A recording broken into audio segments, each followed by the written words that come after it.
Hello, today we will guide you through how to connect n8n to Claude. To get started, open Claude and go to the New Chat page. This is a good starting point because it gives you access to the main workspace, and from there, you can reach your account options and settings. Once the page is loaded, look toward the bottom left side of the screen and click on your account area. This is where Claude keeps profile-related options, including the settings you'll need for managing integrations and connectors. After opening the account menu, click on Settings.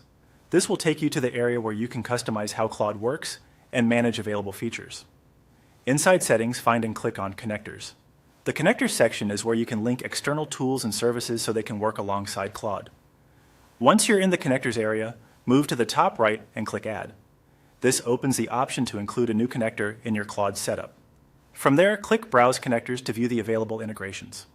If you see a search field, use it to make the process quicker and easier. In the search area, type n8n. As you enter it, the available results should narrow down.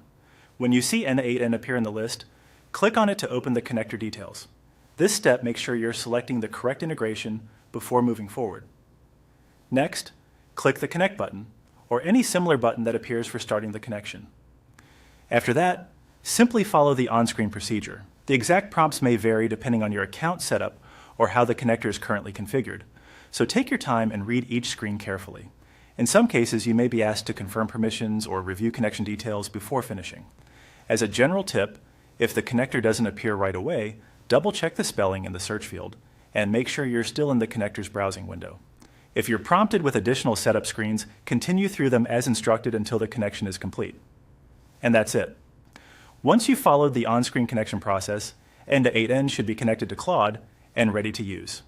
This setup can help streamline your workflows and make it easier to connect Claude with automation tasks inside n8n.